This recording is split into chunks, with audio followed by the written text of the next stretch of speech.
Delhi liquor scam వ్యవహారంలో ED కేసులో BRS MLC కవిత bail పిటిషన్పై కోర్టులో వాదనలు ప్రారంభమయ్యాయి. రౌజ్ అవెన్యూ కోర్టులో ఈడీ తరపున జోహెబ్ హుస్సేన్ వాదనలు వినిపించారు. లిక్కర్ కేసులో క్విడ్ ప్రోకో జరిగిందని ఈడీ తెలిపింది. లిక్కర్ వ్యాపారంలో 338 కోట్ల హోల్సేల్ వ్యాపారంలో సంపాదించారని కోర్టుకు చెప్పింది. పాత పాలసీలో 5% ఉన్న కమిషన్ను 12%కి పెంచి భారీగా లాభాలు పొందారని తెలిపింది.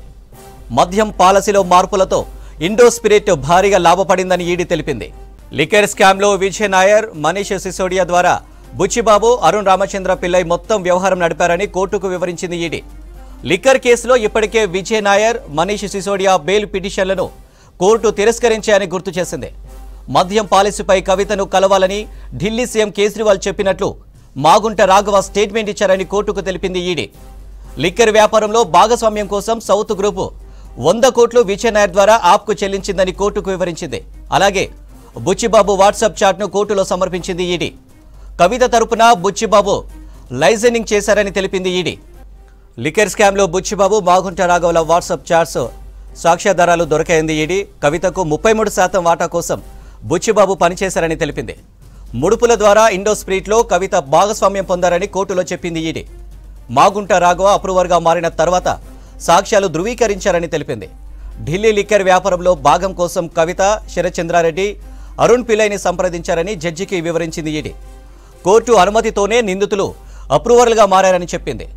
అప్రూవర్లను ప్రలోభపెట్టారని అనుమానిస్తే కోర్టు నిర్ణయాన్ని తప్పుబట్టడమేందని ఈడీ తెలిపింది. ఎలక్టోరల్ బాండ్లకు లిక్కర్ కేసుకు సంబంధం లేదని కోర్టు చెప్పింది ఈడీ. ఢిల్లీ లిక్కర్ స్కామ్ వ్యవహారంలో ఈడీ కేసులో బీఆర్ఎస్ ఎమ్మెల్సీ కవిత బెయిల్ పిటిషన్పై కోర్టులో వాదనలు ప్రారంభమయ్యాయి. రౌజ్ అవెన్యూ కోర్టులో ఈడీ తరపున జోహెబ్ హుస్సేన్ వాదనలు వినిపించారు. లిక్కర్ కేసులో క్విడ్ ప్రోకో జరిగిందని ఈడీ తెలిపింది. లిక్కర్ వ్యాపారంలో 338 కోట్ల హోల్సేల్ వ్యాపారంలో సంపాదించారని కోర్టుకు చెప్పింది.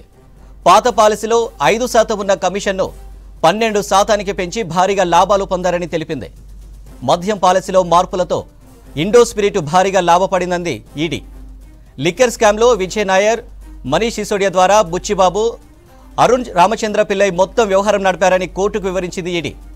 లిక్కర్ కేసులో ఇప్పటికే విజయ్ నాయర్, మనీష్ సిసోడియా బెయిల్ పిటిషన్లను కోర్టుకు తిరస్కరించారని గుర్తు చేసింది. మద్యం పాలసీపై కవితను కలవాలని ఢిల్లీ సీఎం కేజ్రీవాల్ చెప్పినట్లు మాగుంట రాఘవ స్టేట్మెంట్ ఇచ్చారని కోర్టుకు తెలిపింది ఈడీ. లిక్కర్ వ్యాపారంలో భాగస్వామ్యం కోసం సౌత్ గ్రూపు 100 కోట్లు విజయ్ నాయర్ ద్వారా ఆప్కు చెల్లించిందని కోర్టుకు వివరించింది. అలాగే బుచ్చిబాబు వాట్సాప్ చాట్ను కోర్టులో సమర్పించింది ఈడీ. కవిత తరపున బుచ్చిబాబు లైజనింగ్ చేశారని తెలిపింది ఈడీ. లిక్కర్ స్కామ్లో బుచ్చిబాబు, మాగుంట రాఘవల వాట్సాప్ చాట్స్లో సాక్ష్యాధారాలు దొరికాయంది ఈడీ. కవితకు 33% వాటా కోసం బుచ్చిబాబు పనిచేశారని తెలిపింది. ముడుపుల ద్వారా ఇండో స్పిరిట్లో కవిత భాగస్వామ్యం పొందారని కోర్టులో చెప్పింది ఈడీ. మాగుంట రాఘవ అప్రూవర్గా మారిన తర్వాత సాక్ష్యాలు ధృవీకరించారని తెలిపింది. ఢిల్లీ లిక్కర్ వ్యాపారంలో భాగం కోసం కవిత, శరత్చంద్రారెడ్డి, అరుణ్ పిల్లైని సంప్రదించారని జడ్జికి వివరించింది ఈడీ. కోర్టు అనుమతితోనే నిందితులు అప్రూవల్గా మారారని చెప్పింది. అప్రూవల్లను ప్రలోభపెట్టారని అనుమానిస్తే కోర్టు నిర్ణయాన్ని తప్పుబడమిందని ఈడీ కోరింది. ఎలక్టోరల్ బాండ్లకు లిక్కర్ కేసుకు సంబంధం లేదని కోర్టుకు చెప్పింది ఈడీ.